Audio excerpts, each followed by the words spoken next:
Assalamualaikum warahmatullahi wabarakatuh. Saya akan menjelaskan mengenai desain interaksional. Apa sih desain interaksional itu? Suatu proses sistematis, efektif, dan efisien dalam menciptakan sistem interaksional untuk memecahkan masalah belajar atau peningkatan kinerja peserta didik melalui serangkaian kegiatan pengidentifikasian masalah, pengembangan, dan pengevaluasian. Jadi kalau teman-teman mau merancang sebuah pembelajaran secara lebih detail gitu ya, mulai dari awal sampai akhir, nah salah satu kemampuan yang harus dimiliki oleh teman-teman guru adalah kemampuan dalam mendesain interaksional. Jadi kemampuan desain interaksional ini menjadi kemampuan yang sangat penting dan wajib gitu ya buat guru dalam merancang pembelajaran.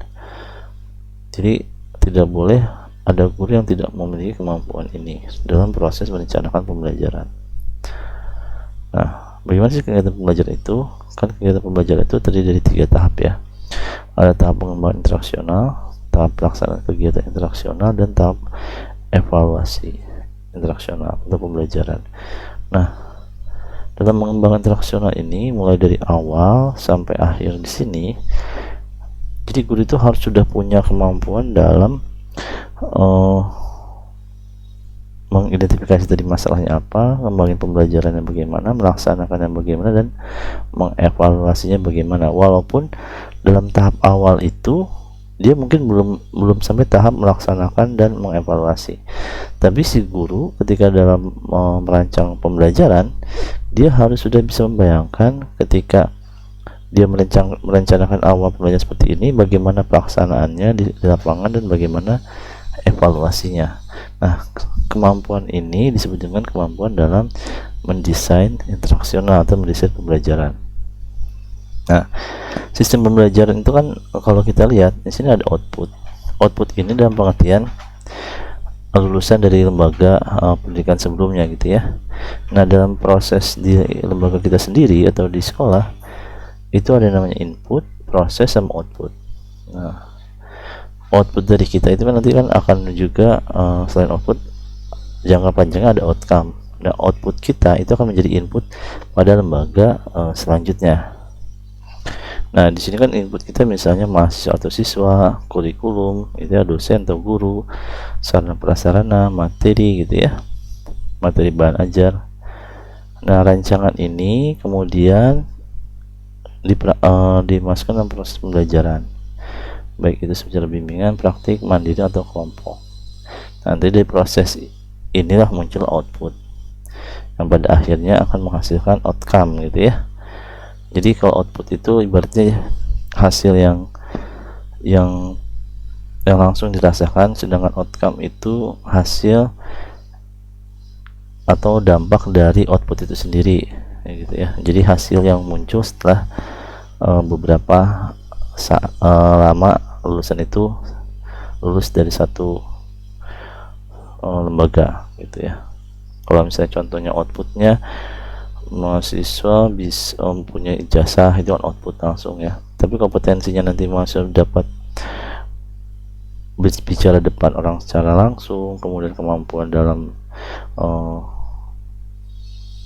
berbicara depan orang, kemudian kemampuan dalam mengaplikasikan ilmunya seperti bisa negosiasi dan bisa pintar dalam memberikan pengetahuan itu ya, itu dampaknya mungkin tidak langsung atau bisa disebut dengan outcome gitu ya.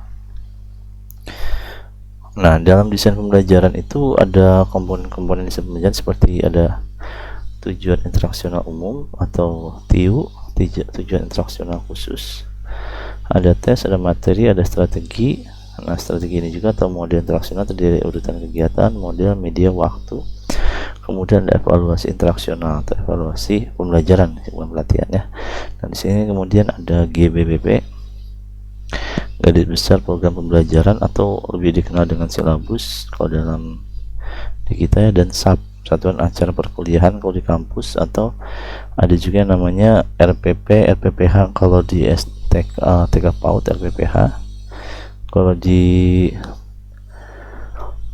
SD RPP ya. Jadi Kalau tujuan interaksional umum itu bahasa yang digunakan secara ilmiah dalam teknologi pendidikan atau teknologi pembelajaran. Sedangkan kalau dalam sekarang itu ada namanya luaran, ada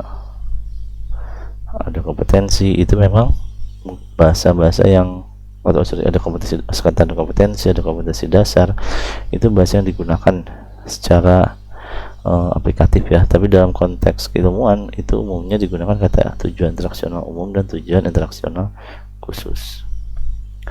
Nah, gimana sih proses merumuskan tujuan interaksional? Yang harus kita ingat ada teorinya ABCD ya, ABCD.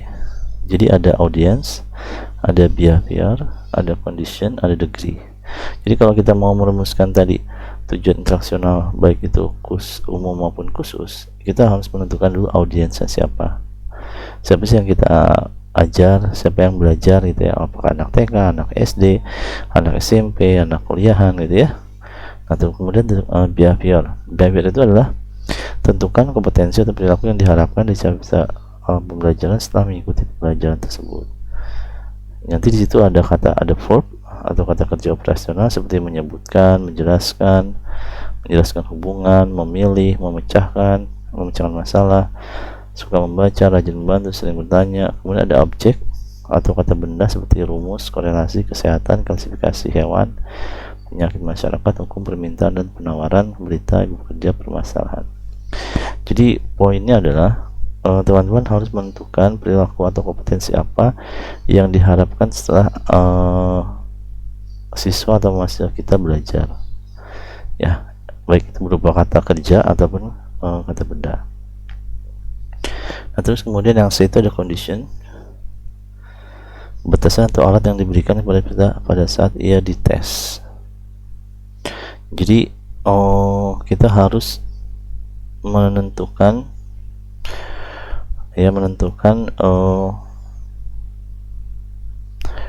berapa kali atau sampai berapa banyak pertemuan yang kita akan lakukan supaya anak bisa mencapai kompetensi yang sedang atau behavior yang kita harapkan, yang B itu. Kemudian ada degree, ini tingkat kebersihan peserta dalam mencapai perilaku yang diharapkan. Itu harus jelas kemampuan yang ingin dicapai ya. Misalnya kalau kita lihat contoh di bawah, setelah mengikuti proses pembelajaran metode penelitian selama 14 kali pertemuan. Nah, ini kondisinya. Jadi batasan alatnya 14 kali. Mahasiswa itu ini adalah audiensnya gitu ya. Kemudian akan dapat menyusun proposal. Nah, ini behaviornya, akan dapat menyusun proposal proses penelitian untuk digunakan dalam melakukan penelitian dan menulis skripsi. Nah, ini tingkat keberhasilannya atau degree-nya gitu ya. Oke, contohnya di sini nanti akan erat kaitannya dengan kemampuan yang sifatnya kognitif, afeksi atau psikomotor. Nah, di sini teman-teman bisa melihat ya, kalau dalam kata kerja misalnya kognitif ya. Nah, di sini kan ada tujuan interaksionalnya, misalnya ingatan, pemahaman, penerapan, analisis, evaluasi, dan create atau menciptakan.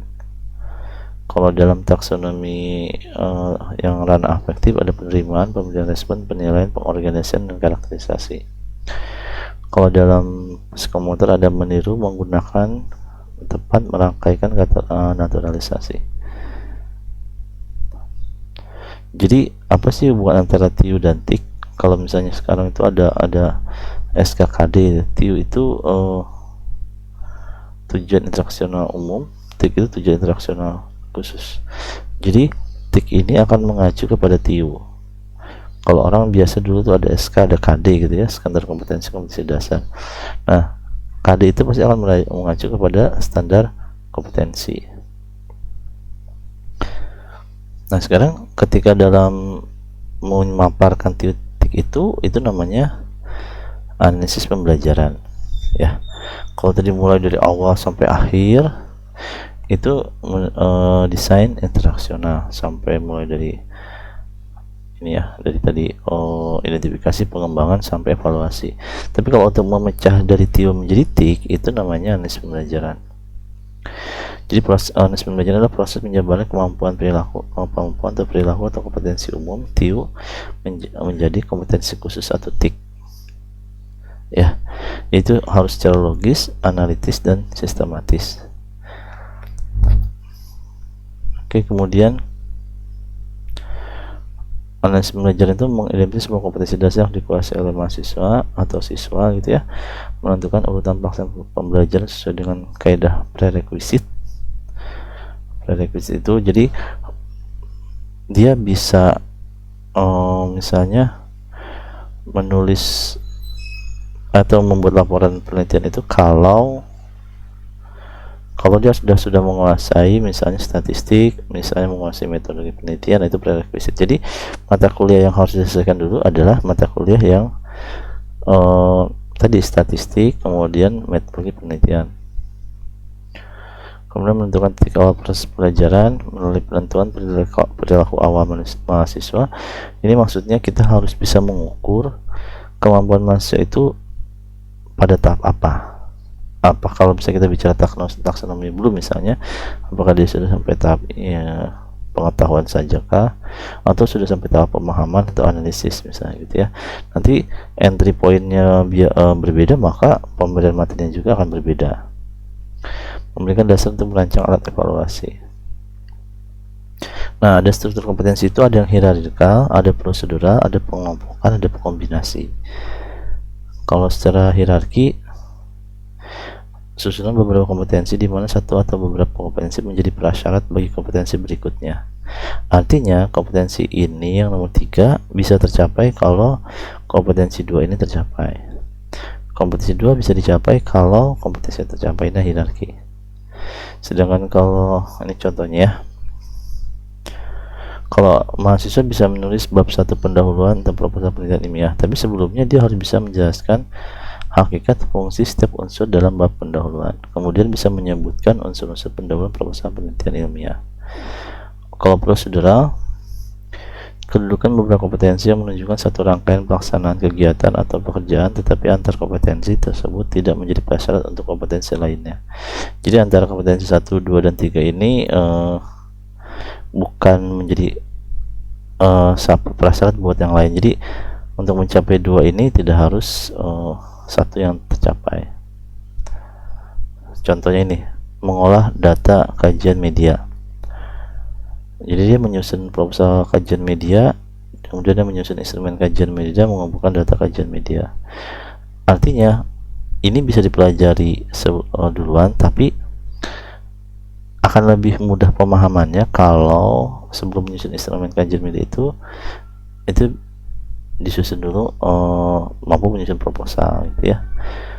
Demikian juga ketika menyusun instrumen kajian media akan lebih mudah dalam mengumpulkan data kajian media. Prosedurnya jadi urut-urutan seperti itu, tapi tidak menjadi kayak hierarki di mana bisa membuat ini kalau ini bisa tidak gitu ya. Atau pengelompokan untuk klaster, ini beberapa kemampuan yang satu dengan lain tidak memiliki ketergantungan, tetapi harus dimiliki secara lengkap untuk menunjang kemampuan berikutnya. Nah, ini kita lihat di garis ini tidak ada hubungan antara 1 dan 2 dan 3, tapi kemampuan 1, 2, 3 ini akan menunjang dalam kemampuan yang akan didapat, yaitu kemampuan yang nomor 4 ini. Kita contoh ya.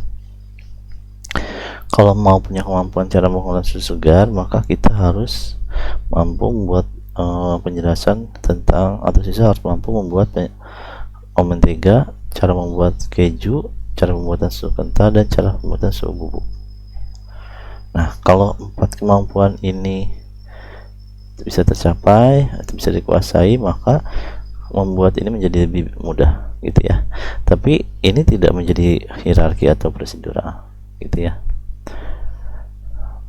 Nah, gimana sih prosedur analisis pembelajaran? Pertama, menulis kompetensi khusus yang ada dalam tujuan interaksi umum. Kemudian melakukan analisis dengan cara menentukan kompetensi khusus yang penting dan relevan dengan kompetensi umum dalam TIU pada konteks yang telah disediakan, menentukan hubungan antara kompetensi khusus dalam susunan hierarkikal, prosedural, pengelompokan atau kombinasi, menggambarkan hubungan antara kompetensi khusus dalam bentuk bagan. Mengidentifikasi kompetensi khusus yang sudah dikuasai peserta pembelajaran gitu ya, membuat garis batas horizontal untuk memisahkan kompetensi khusus yang sudah dikuasai dan kompetensi yang belum dikuasai peserta pelatihan, memberi nomor setiap kompetensi khusus dimulai dari kompetensi yang paling awal yang harus dikuasai peserta pelatihan, memberi tanda panah pada kompetensi khusus dimulai dari kompetensi yang paling rendah ke kompetensi yang paling tinggi. Mudahnya gini, jadi kita misalnya ingin membuat anak itu atau mahasiswa mampu menulis proposal gitu ya, ini yang paling tinggi. Kita harus melihat di sini kemampuan awal mahasiswa itu seperti apa. Oh, ternyata kemampuan mahasiswa itu belum sama sekali, berarti belum tahu tentang proposal.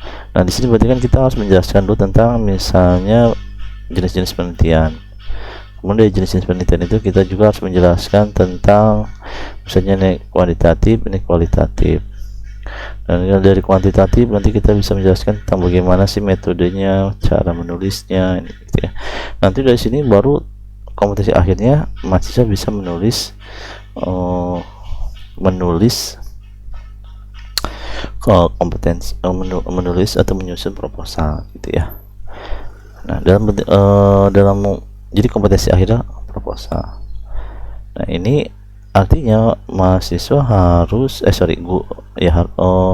dosen harus bisa menjelaskan kemampuan apa saja yang dikuasai sebelumnya sampai akhirnya mahasiswa itu bisa menyusun proposal.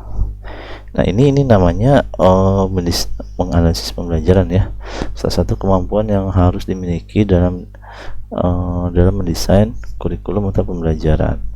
Nah, teman-teman, ketika teman-teman nanti menyusun kurikulum, maka teman-teman harus dapat melakukan yang namanya analisis pembelajaran sehingga bisa memecahkan